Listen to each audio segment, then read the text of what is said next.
call the February Urbana Township Trustee meeting to order. If you guys would join me in the Pledge of Allegiance. Great. I pledge allegiance to the flag of the United States of America and to the republic for which it stands, one nation, under God, indivisible, with liberty and justice for all. Very good. Thank you, guys.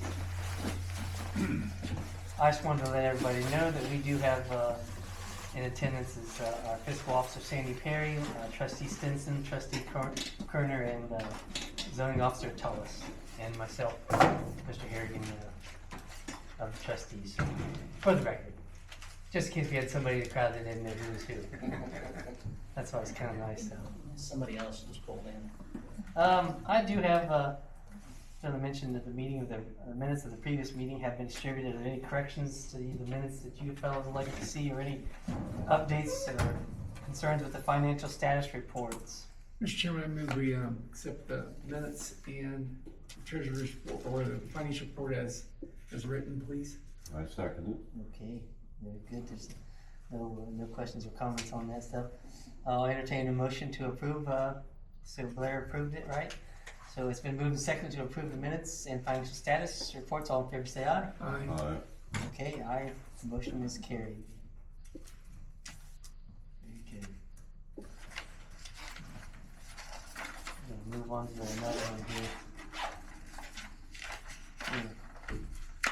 I do have a road maintenance report, so I'm going to give you a little update on that. It's kind of been a busy month for about everybody in the township. Thanks to Mother Nature. Oh, we got another visitor. Hello. Good. That's right. As you guys know, that we've had quite a bit of snow this month. Actually, it looked like we have a total of 9 days that we've had snow since December 1st. It's been a busy season with snow's kept us quite a bit busy. Plus, also we've had a lot of maintenance issues with our trucks, and I kind of will go over that in a little bit of a summary. We do try to keep. We're doing a little more due diligence to keep salt removal off the truck. So we've learned that over the years that that's been a big to do.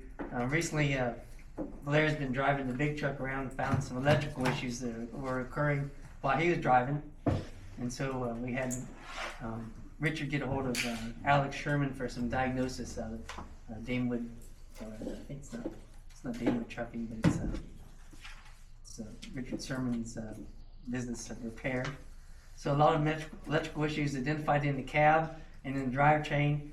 No resolution at this time, so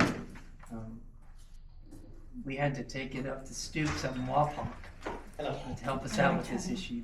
How you doing? So the Stoops took some time and had to figure it out. It took them 2 or 3 days to kind of figure out what the heck was going on with this truck, because it was having, Blair could probably go in more detail, but the truck, we've never seen anything like as far as the lights coming on and off, shifting in and out of park and drive and that type of thing. So we parked it, had Alex look at it quickly, and he said, it's a little bit beyond me. So we sent it up to Stoops, we got it up there. I actually could drive it up here without a load on it, and they had it for I think 3 days, and ended up costing us about $3,063. They found a nut on the upper dashboard behind the instrument panel loose from the factory from Western Star. That's the only reason they thought that could have happened, because there's no reason for any additional aftermarket issues that would have created that issue. So the nut just kind of became loose over time, and as it was moving around the truck, it allowed the electrical issues to occur off and on, off and on. We had a good situation and we'd have a bad situation. So that was a fun time there. That was a big repair. Then we brought it back, and we still had issues with that truck. Really? It started acting up with the drivetrain, the transmission. So we parked it again, and we called Stoops, asked for their input. Blair talked to them, and come to find out they didn't have any more, other than they did talk to Alex Sherman, which he's basically our big truck repairman, and he spent a numerous amount of hours. I don't know how many, forget maybe up to 10, 11 hours, 12. diagnosing the transmission wiring harness from the engine to the transmission, and unplugged and checked about every coupler and terminal that he could find. Took wire harnesses and corrugated tubing apart, and just looked and looked and looked, and really didn't see anything that was just abnormal. So saw maybe a couple wires that were maybe pinched or kinked a little bit. He straightened them up, got it back together. Didn't really see what else he could look or find, so we took it on test drive, Richard and Blair and them, and didn't have anything occur after those issues. So we've had, knock on wood, we've had a very good situation since that issue, since that date. So that was a $1,125 bill. So, then we had a $260 bill earlier from the previous month, last month, where we had some hydraulic line loose in the hydraulic box. A line that we could not repair ourselves because the convoluted pipes in and out.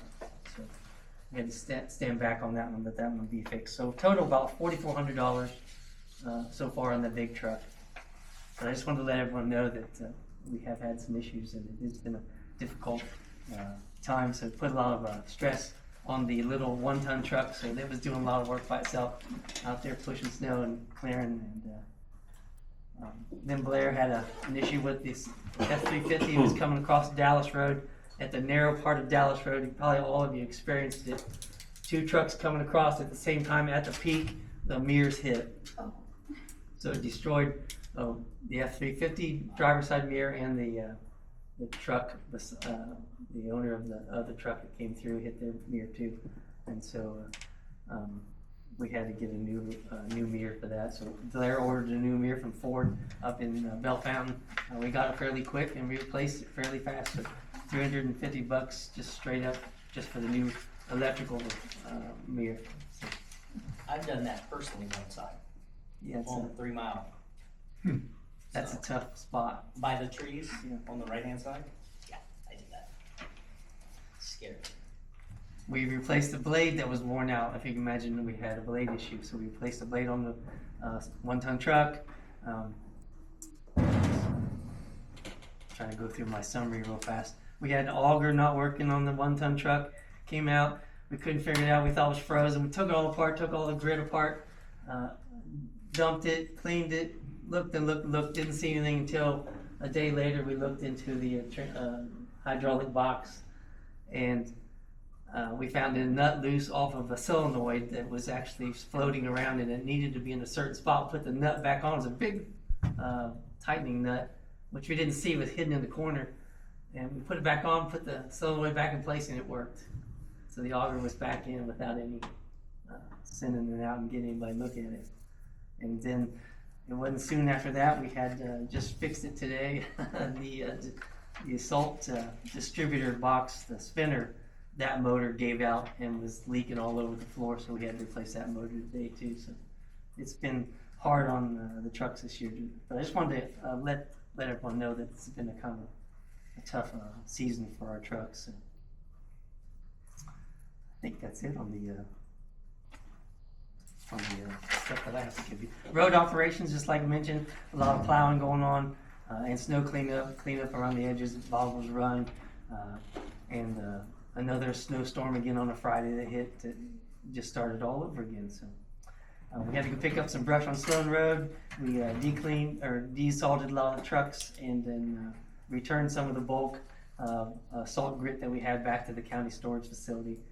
They were okay with getting it returned, and then we just desalted the trucks. Basically, it's been a busy time as far as road and maintenance report on that. So, do you guys have any further information or anything you want to discuss, or did I embellish too much? I just wanted to It's all good. get out there and be honest with our situation. We just went through a lot of money between grit, fuel, man hours as far as Richard and things like that. It's been expensive. Yeah. And we tried to do our best due diligence to figure out it on our own, but some of those things were beyond us. And obviously, a loose nut behind the dashboard, behind the instrument panels, really not where our expertise is at. So hard to believe. I asked them if they took pictures, and they didn't. Stoops, they looked at me like, why didn't we take pictures? I said, yeah, that would have been nice to help explain too. whoever we needed to explain. So. Okay, we'll move on to that. Let's go on to the zoning and cemetery report. Blair, do you have or Sean? We got Sean. That's right. Yeah. Sean. I Hey, did Sean, show up. give us a little update on that. It's been slow. BZA had a reorganizational meeting and they approved a variance for Ronnie Quisenberry for one of the parcels so that his daughter can build a house on it. It was too narrow versus depth.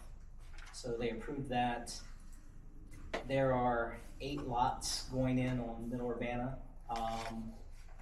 5 of them are 5.0 acres, one's 5.88, and then there's a 25 and a 35 acre roughly. Those are the ones going for sale on Thursday. The 19th, yeah. Yeah. So it's taken them months to finally figure out what the splits were gonna be, but they're all legal. I left a message for Chris Cable at Cable Concrete to discuss the 2026 invoices versus the 2020. There's 3 that we haven't paid, the rest we already paid before in 2020, so I'll get that sorted out.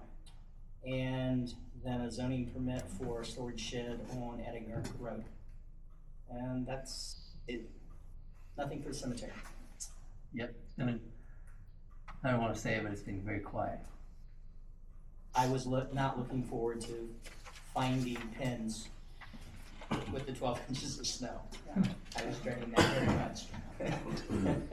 Yeah. So that's a blessing. Yeah, thank you, Sean. I think that's all I have. Fellas, do you have anything to add, Sean?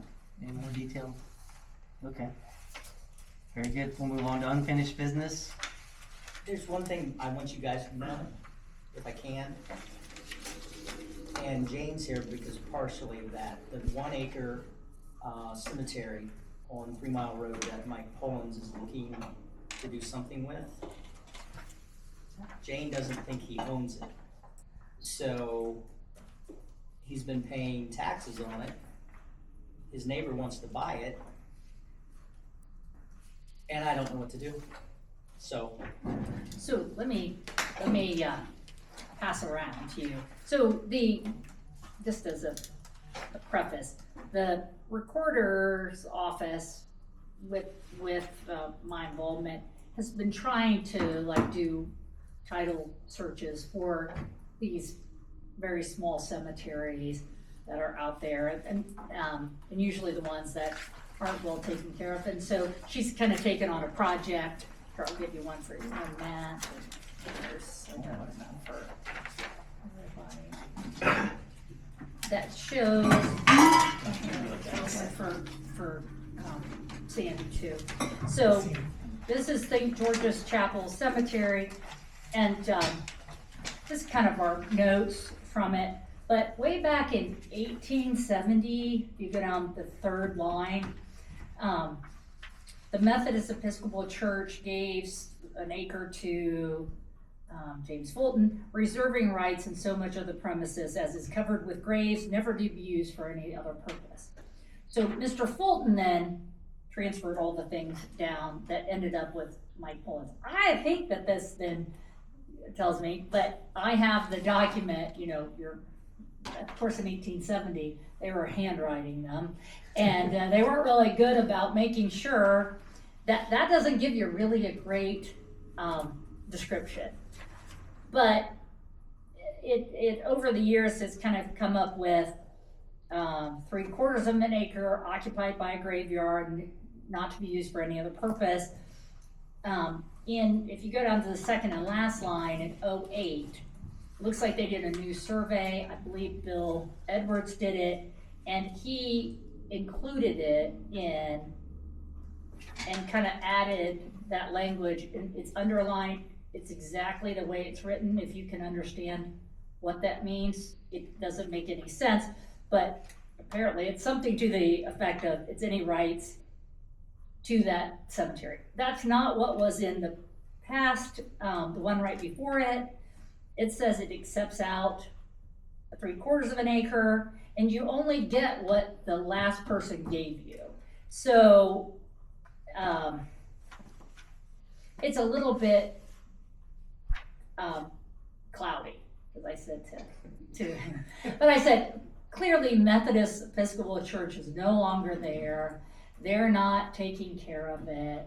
I understand what Mike, I think when I talked to the auditor's office, if they said, if he's being charged for that 3/4 of an acre or whatever, he's paying about $20 a year because of CAUV, if that, I mean, he could make it exempt. But they also think, I don't think he owns it, but he's kind of taken it, and Bill's the one that included that in his description. But for me, a surveyor can't give you legal rights to somebody else's property, even if they're not around, especially with a cemetery, because as I was saying to Sean, you can't adversely possess a cemetery. Unless it's a cemetery where there's no one buried. So, as you can see, I have a list of people who are buried there, about 18 people. Looks like the last burial might have been 1868. So these are really old things. So, where'd you find that information? this, they had all this information at the recorder's office. It was filed in there, and so, That's good. But yeah. there's no pen descriptions or anything else, so we have no idea. Yeah, no, and so No headstones or anything. usually, we could probably go, if it was discernible where that cemetery is, but that's not even kind of true to the point. You might go, yeah, in this general area, here's where it sits. So I said to John, well, Mike could quit claim any interest he may have if he even has a description of just the cemetery, or if he's giving a larger piece to somebody and just says, in whatever rights I may have in the cemetery, and then it could go on, and then they could take care of it. Weirdly, townships kind of are at the bottom of the totem pole when it comes to the cemetery.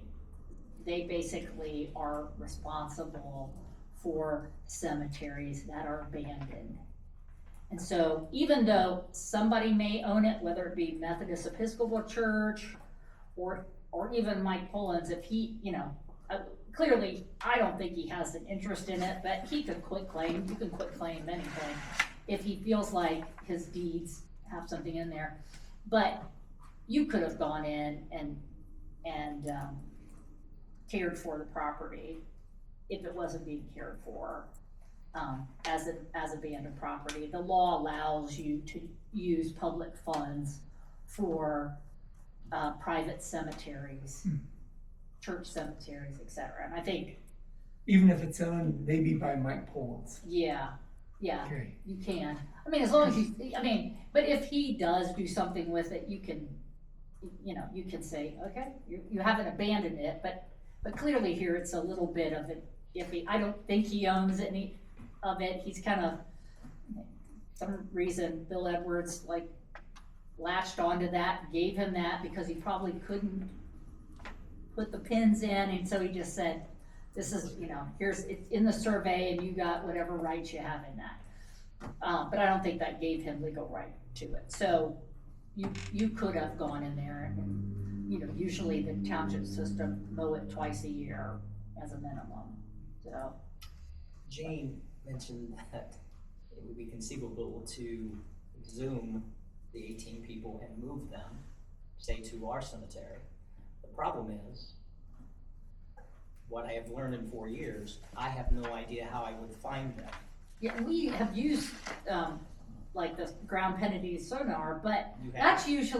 that's usually for things that are a little bit newer. Like you're looking for something solid there. So I'm not sure in some of these that are 200 years old, They're over because we have one 200. for, Mary Madden is Madden's 1818, so it's over two. over 200 years old.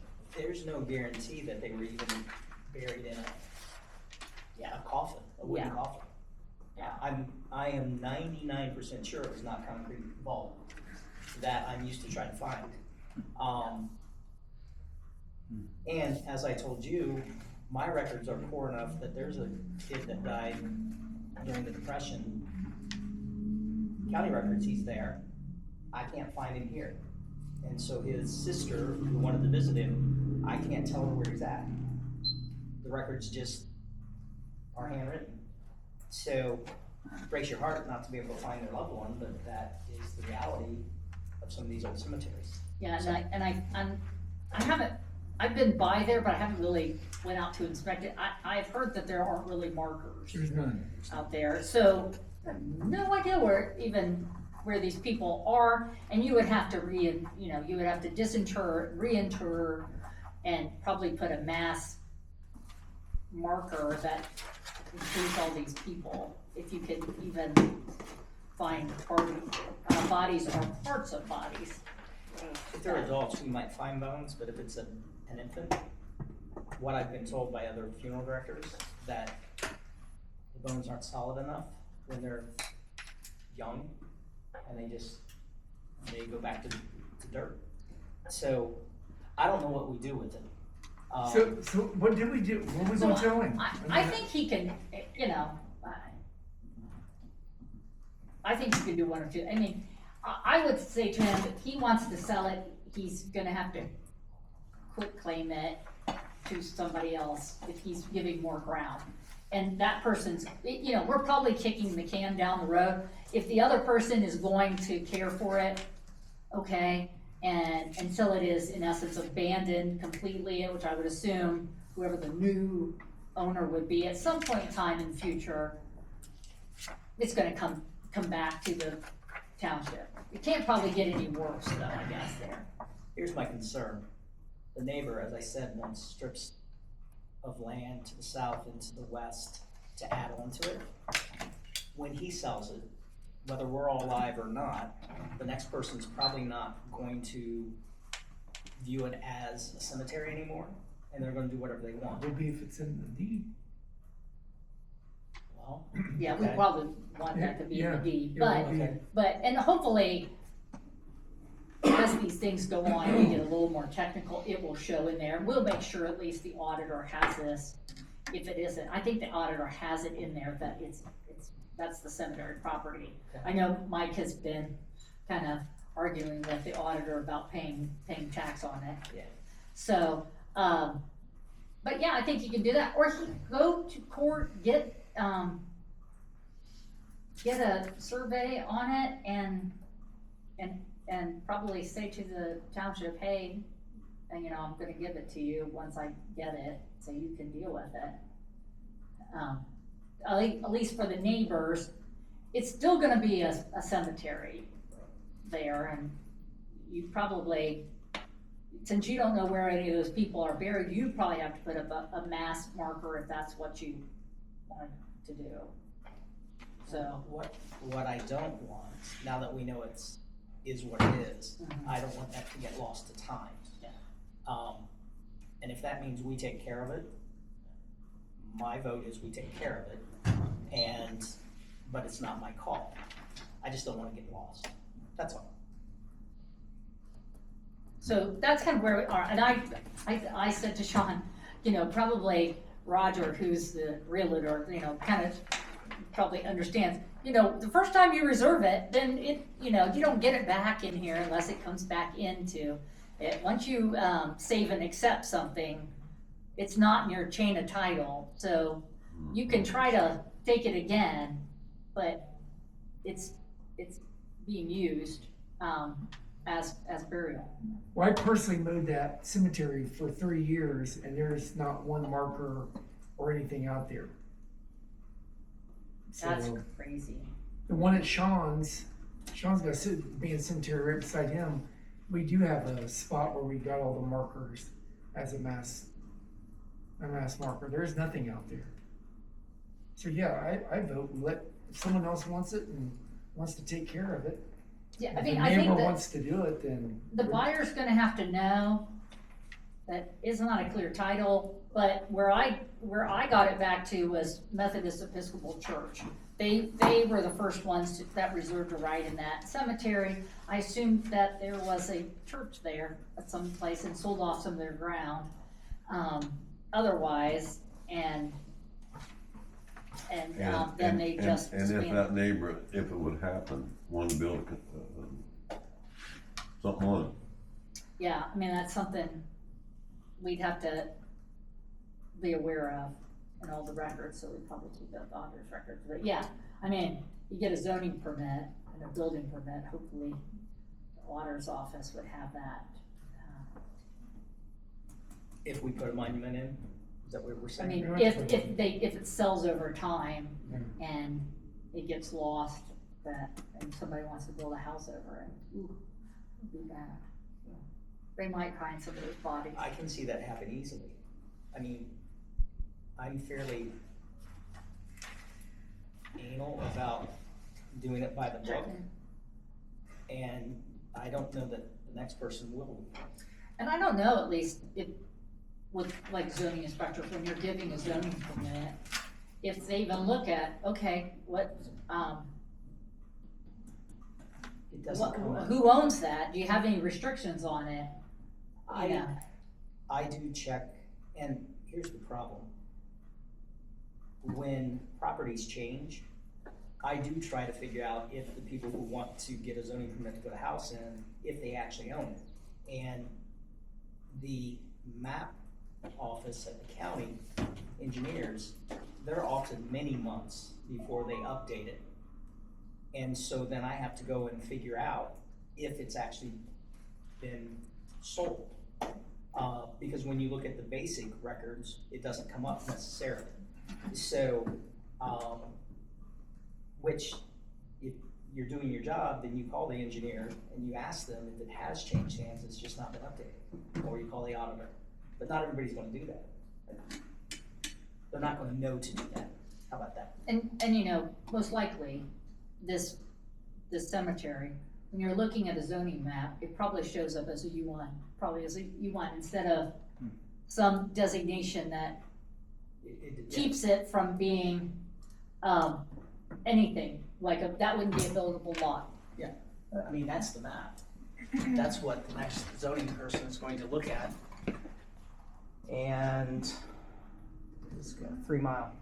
So Sloan, it's here in this area. So it's a residential, but it doesn't designate a cemetery. Yeah, So if you don't know it's there, you're not necessarily going to ask. So somebody, the next zoning inspector, could give a zoning permit and that you could build a house on it, and they wouldn't know. Which is what bothers me about the whole situation. I know it's there. We know it's there. 20 years from now, they may not. and it might be something that either there be an overlay over a zoning district, or you have another designation, P1 or something, some public use there, something that restricts you from, you know, building or, you know, I'll ask LUC that. yeah. I can do that. I've never heard of that. No, I We never don't have either, but, or some overlay that has like, yeah, some, in any of those issues, do you have a cemetery on The there? one beside me, you wouldn't know it was there. I Yeah, didn't when we bought that's it 30 years ago. The only reason I know it's there is because I saw the stacks of gravestones. And I'm like, well, that's interesting. And then I think Blair told me that it was a cemetery. And I didn't know that, even after I built my house. I Not that don't own it. you're not gonna get too much outcry if we change the zoning district for cemeteries. I mean, Well, I'm sure not. not me. The thing is, LUC goes by the ORC. I don't know if there's a special designation in the ORC. Yeah, we And might have to that's- look at that, or some kind of overlay, which I think you can do an overlay, I'm not sure, but, you know, the city has a lot of overlays, but, just so it's important, but. I that's personally one of would those. not know. I mean, I'm sure there are other cemeteries that I don't know about, and I wouldn't know when I'm doing zoning permits. I would not know. So, And I do want to say on the cemetery, again, because this came out not in your township, but, we had somebody who wanted to bury their husband on their real estate, on their property. And you have to own it free and clear. And so we looked at that, and you have to have a, on their residence, on their property. there's a guy that wants to do that, possibly. Well, this is interesting. It says in the, you can do that if if your property is free and clear. In that instance, people go, well, yeah, I own it. It's like, well, no, you own it with a mortgage on it. Yeah, the bank technically owns it. And so, Okay. because that's, that does affect the interest of the bank, you can't do that Until you pay. until you pay it off. And then that's something then that has to be made aware to the bank if you're going to That's mortgage good to it, know. because you hate to foreclose on something. It's like, oh yeah, we buried dad in the backyard. I apologize. I thought it was really not very nice, but you know, that you're not No. doing that. That was interesting, because at least the trustee I talked to goes, oh, I didn't think of that. They just owned it, but it has to be free and clear of liens. So in order to do that, and I think it ended up that they didn't, because they didn't want to use a funeral home, and the law says they also have to hold them at the funeral home, and there's a cost there, and they thought they could just take them from the hospital and put them in the ground. So the health department had some issues with, can't just put them in the ground. You can do a green burial, but there's some criteria. The guy that's discussed it with me lives on Shortcut Road, and I'm like, I have no idea. Have them call me, I'll be happy to tell them. But I mean, most of the time, most people, at least, you know, they have a mortgage or something on their residence. And I'm amazed that when they wanna do it on a 1 acre lot or something, you know. So, And and they have to register at the state, and all this stuff. Do There's they? a lot of stuff, and and that's one of the reasons why we need to have the funeral home involved, so. Okay. So, just an FYI, that just came about last week, so. So on this cemetery thing, what's our next step, you think, or what is the next step? Is it something I going think on? you're gonna talk to Mike, and Mike's gonna call me and yell at me, and, Yeah. that's That's the okay. steps. I don't That's know. kinda I'm what's gonna tell gonna Mike he doesn't own it. I mean, and you can give him, I made him a copy, so you can have a Thank you. copy of that. And I do have all the deeds going back, see, that's what they look like usually, you know, so. But I also got you know, who's buried there, so it isn't like, it was designated as a cemetery, but nobody was ever put there. I think then you can just, that might take a court Right, order, but would be pretty clear. there are people there, so it can be Yeah. cleaned up that way. Yeah, would have to be a disinterment and a reinterment somewhere, so. And if it's privately owned, then the private person, you know, has to pay the cost to disinter, because they get the property then back, without it on there, so. I mean, that's something I think the township can talk to them about, because you don't want it, you probably don't want it either, if you can put it in some available space in. Thanks, sir. Thank you for stopping. Thank you, Yeah. sir. You can Appreciate put it in, a cemetery that you're able to maintain and that kind of thing. We have space at ours, but I don't know how to find them. That's. Yeah, that's Yeah. problematic, Okay, Okay, I will We'll contact table Mike. that for our next, thank you for all so, that. yeah, so I mean, thank you. I knew that's a lot of work. yeah, it was a lot of detail. No, that's, you know, that was kind of our pet project to do that to a lot of cemeteries, because that seems to be, you know, something that comes about, and, I was surprised this one, where it was sitting, was not landlocked, because most of them, they're out in the middle of nowhere. We have Record Guards Cemetery that sits on Champaign and Clark County. Oh, really? That's problematic to us, but that one is landlocked, and it's landlocked on the Clark County side, because that's where the church was. Okay. And so there's a big Storms Creek ditch is on the Champaign County side, and it was never in the chain of title. So I keep saying, no, the chain of title has the source over in Clark County. So if Clark County gets it, we can get to it, but until that time, we can't get to it. But that one's landlocked and that's, Yeah, that's pretty cool. We played that back where I grew up at. Is the one beside me, is that one there? Yeah. Is it? oh, First, man, you it's have right a there. lot of them. First regular Baptist, right there, that's yours. Huh. I never noticed that when I looked at that map. There's a ton of them lately. You have a lot of, what, Abandoned them. Huh. you have easements back to them or No. not? Once we get to them. We don't want We these. don't. Yeah. Sorry. His idea wasn't to put them out in the middle of nowhere anyway, though. Don't stir the pot. It was through the pot. So we'll follow up on the next meeting for sure, just to see Make a call.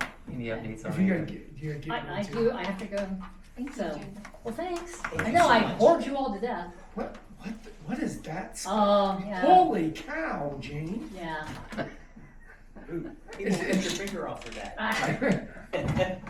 Congratulations. Yes, congratulations. Thank you. Well, if I had to take him, at least I'd take ring. That's the minimum measure. And I would say that in front of him, so don't worry about it. Thank you so much. See you Thank you. later. See you guys. Thank you. Next, next. Very good. We're gonna move on to any unfinished business. You guys have anything that has been brought up in the Sandy's gonna bring Just something put up. that on the record that we got the zoning resolution copies back. I'll take them, get them filed and bring back. So they'll file all four of them and keep one and give me 3 back. Okay. And then I have to take one to One to LUC. LUC, one to Sean Sean. gets and one we'll and you keep get one. Yeah. Those are all the updates to the last thing that was brought up Yeah. And the a zoning month or commission. so from the zoning commission. Also, I heard back from the state about Joyce Bowman. The reason we haven't gotten anything is they had one person that was in charge of that person is retired. And so they are slowly making their way through, and they just basically sent me an email update that they haven't gotten to us yet. So, but we're still in the queue. So they said if they have money when they get to us, they will send us a check. Okay. And then,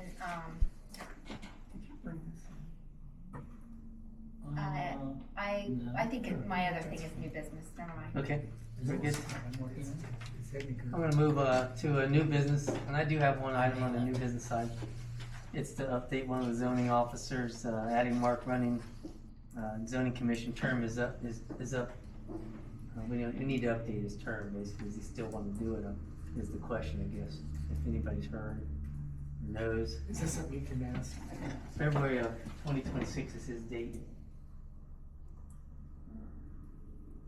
Yeah, February.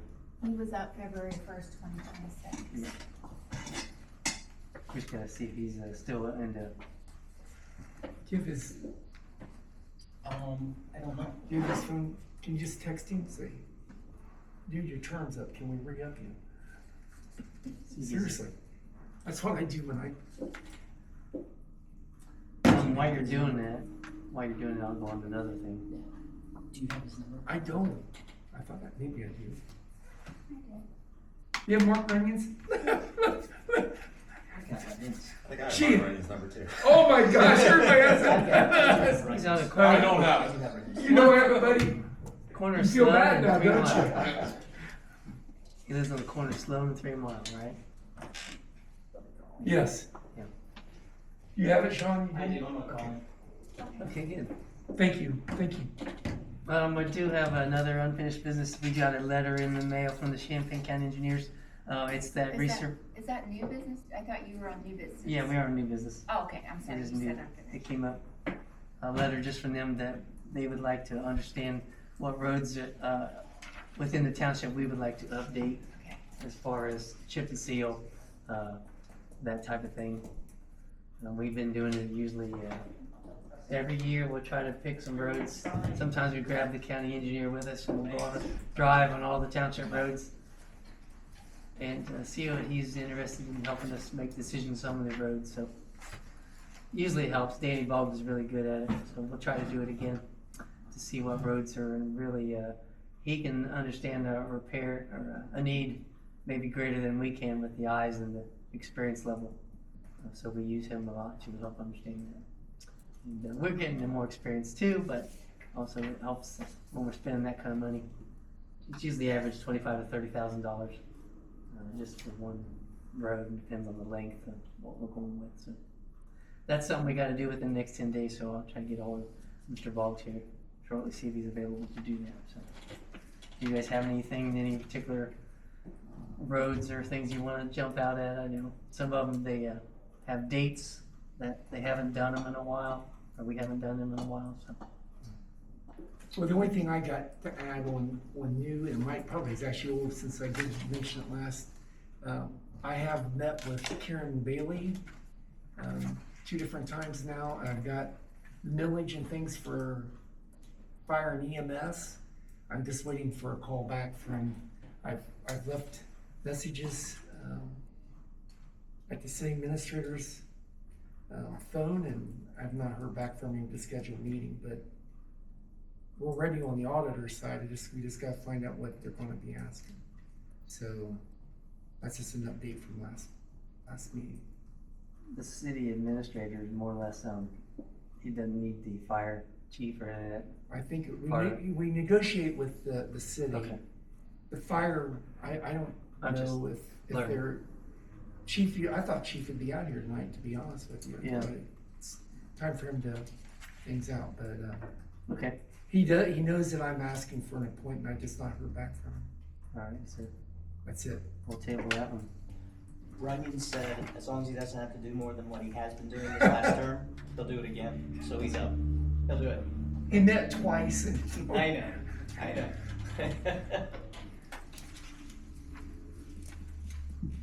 Do we have to? Yes, you need someone to move to Yeah. reappoint. Yep. Like to have a motion to. Yeah. Mr. Chairman, I move we reappoint Mark Runyon for another, is it 4-year term or 5-year term? That's 4. It would be to 31. Yeah. So that'd be 5. Yeah, Yes. I move that we renominate Mark Runyon for another 5-year term for the zoning commission. Second that. Okay, it's been moved and seconded to appoint Mr. Mark Runyon to a second term. All in favor say aye. Aye. All opposed say nay. Okay, the motion is carried. Thank you, John. So that would be until February 1st, 2031. That's good.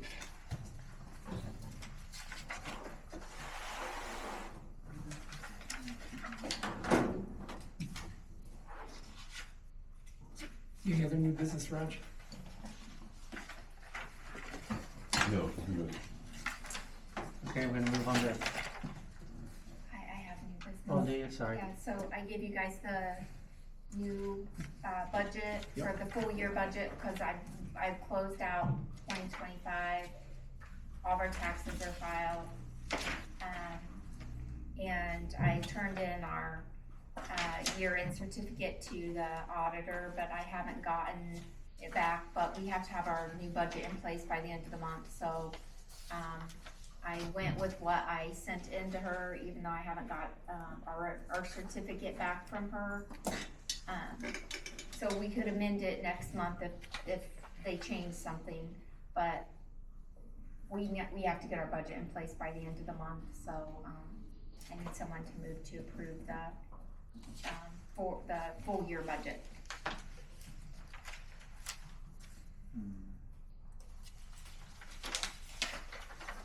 Good lunch. I move we accept this, final budget for 2026. Second, Mr. Chairman. Okay, it's been moved and seconded to approve the final budget. All in favor, say aye. Aye. Aye, motion is carried.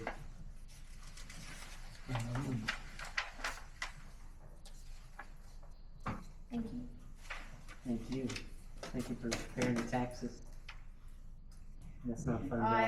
I'll put that on the record too, that I did put it in the newspaper, about our year-end statements being done as I was supposed to.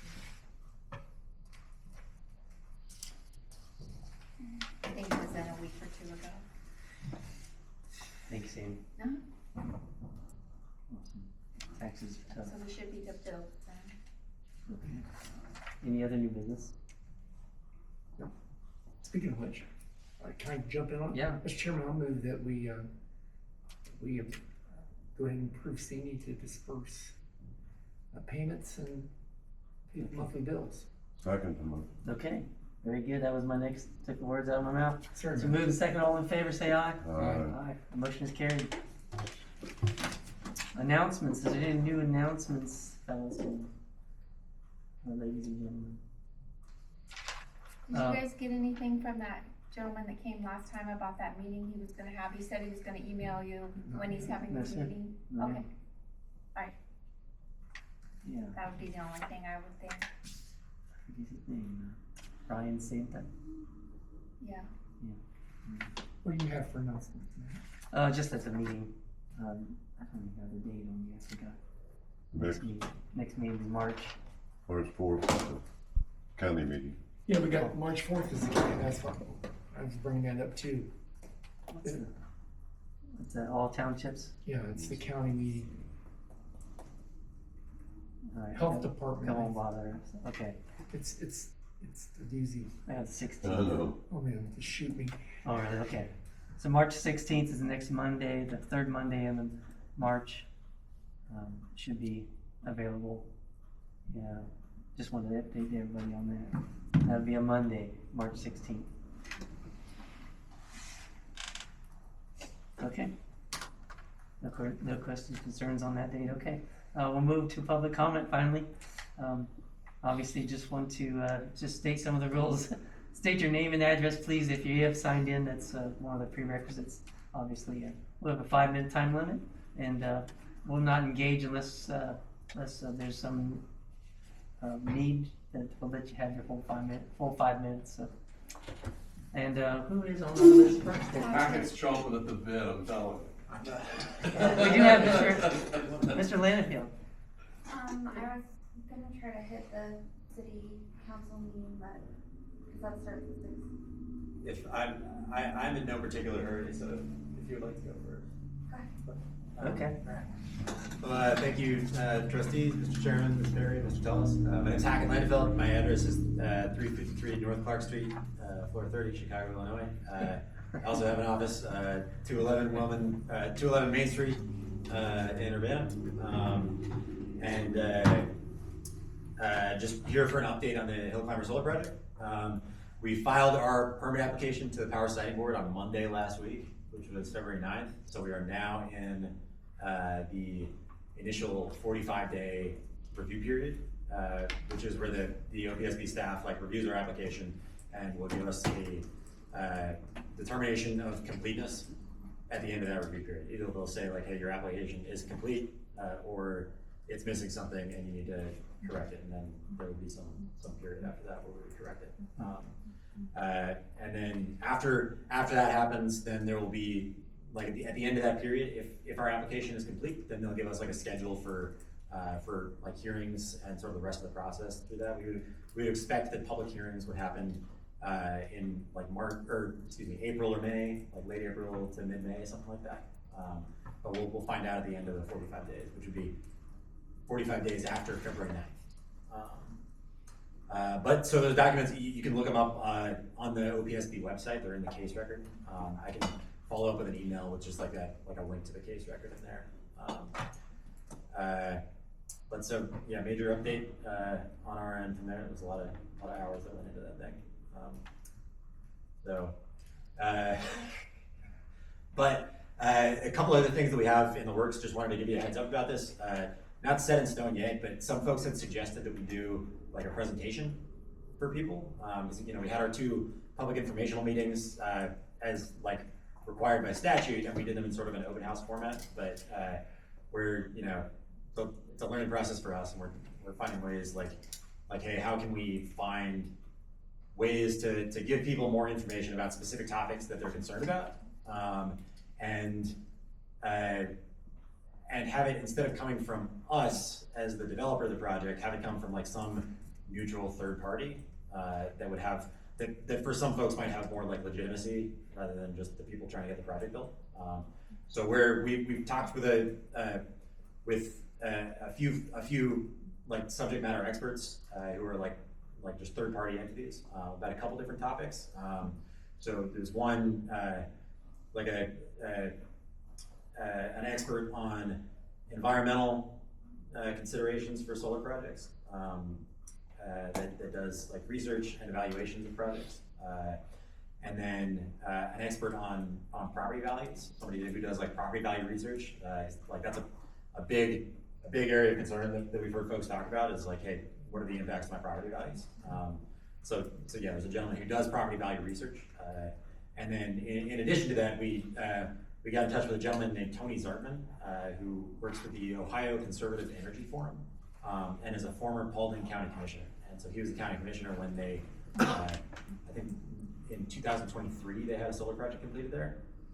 So like, we have like, for property values, we're thinking we want to have like sort of a researcher who can talk sort of like broadly about property values, and then have former county commissioner who can talk about, hey, like, here is, you know, my experience with a specific project that was built, and here's what we saw, you know, in terms of property values, and then also in terms of the things that feed into property values, like, you know, in terms about stormwater, drain tile, and then like other impacts to land use. And so we're thinking, just in terms of being able to have as many people access these as possible, we're thinking like a webinar format that we could then record and then share afterwards for folks who aren't able to attend it, like dial into the session when it happens. But we don't have dates locked in yet. We don't have like the speakers set in stone yet. But those are things we're thinking through, and we're like, if there are other topics or other types of folks that you or anybody else thinks that we should bring in, like we love getting recommendations, because we want to be able to provide people as much you know, accurate information as we can, so they can be informed about the project and all the considerations, and not just have to trust like me or like the people who are employees of RWE on saying like, hey, this is all going to be, you know, sunshine and roses. So It's not. I mean, You promised sunshine and roses. I hope there's roses. I don't know if roses were in the vegetation management plan. Sunshine, I'm keeping my fingers crossed. It does help. What about unicorns? Unicorns. Sean, if you want a unicorn, I'll find you a unicorn. Okay. I'm not from your side then. But only you. Okay. But that's the updates I have for now. Very Thank good. you. Officially, is this now, you're in pre-application, or you're past pre-application? Now we are like in the application Okay. process. So we are past pre-application. So when you're looking at that flow chart, we know exactly. where that, and just for the, Yes, sir. The because I application- know a lot of people picked that up and they were saying, well, where are they at on that flow chart? Well, we can tell them now, or you Yep. just told them. Yep. Yeah. As of February 9th, we are now post pre-application in application, and so it's all public record. So you can just pull up the files on the power siting board thing, and yeah, I think we checked it pretty good for typos, but I'm sure there'll still be something in there. So Good name. yeah. Okay. Yeah, thank you. Thank you. Nick Haggard. Very good. What you got? Buddy? Mr. Ballard? Can we go next? Anything? You sure? I'm gonna be quick. Buddy Ballard, 2005 Oakview Drive. I just got a couple things. The signs on my road look phenomenal. Good aura, outdoors. Good. Love the addition. I don't know whose idea it was to put the double stop sign at the end of Dugan. I'm assuming you guys did that, right? No, We can give you detail, but Larry knows maybe more. the county got a pretty good, pretty nice blessing from the state that allowed them to update. a lot Also, of- they put those signs up. Correct. Even though that's township going out to it since. Correct. Since Shortcuts County. It's considered minor and major collectors is what they're. So Okay. the state gave, there was a program that, and Steve McCall is amazing about being able to take advantage of all that stuff. So it was really a blessing for the whole county. It's not our township, all 12 townships are going to be involved in that. Thank you for all the time that you noticed that. No, absolutely. I noticed it. Something for you, this is just to think about. The big question citizens are gonna have about that project is what's the maintenance plan for that? I don't know if that's already been addressed. I don't know if people brought that up. Something else you noticed with a lot of these solar, especially when I brought up at the meeting I was at 2 months ago, it's down by London and Madison County. The weeds, the access, it looks in shambles, and it's only been there maybe 3 or 4 years. That's not gonna be a big selling point either, so I don't know if somebody's brought that up or not, but it's food for thought. People are really concerned, not just that it's going in, but what's the proposed PM, the preventative maintenance to keep it? Yeah, That's all I have. that's a good point. I'll Yep, absolutely write right. that one down. Yep, She wrote down those. Nicole. thank you, guys. Thank you, buddy. Very appreciate the input. And now next we have Nicole Doyle. I don't really have anything to add for you guys. I just wanted to be here and participate and listen. For you, I would reach out to the OSU Extension Office to see if they may want to speak or just informational for solar. It's a good idea. Yeah. Thank you. What was that again? Sorry. I just suggested he reaches out Okay. to the OSU Extension Okay. Office Okay, I got you. Yeah. Thanks. because those folks, I know they do a bunch of research, so I'm sure that's in there. Well, water and soil and all that would be, Right. yeah. Champagne water and soil would be another one. That's very good. That's very thoughtful. Are they located, are they located in the Yeah. Champaign They're right beside each County other. building? Yeah. They're right beside each other. They're right there across from the Department of Health. Okay. Yeah, thank you. And Nicole, just for context, your address again. Sorry. Oh, I'm sorry, Nicole Doyle, 2757 State Route 54. Thank you. Yep. Thank you. Very appreciate it. That's great. Anything else? Yes. All right. That's great. Mr. Chairman. Yep. Let's go ahead and adjourn this meeting then, sir. Yeah, it's been a little bit longer than we expected. That's okay. Isn't it? Go ahead, sorry. No, you have another? No, I'm having. Okay. All right, we got a second on that? Okay, and move second to adjourn the meeting, all in favor say aye. Aye. Meeting's adjourned at 5:57.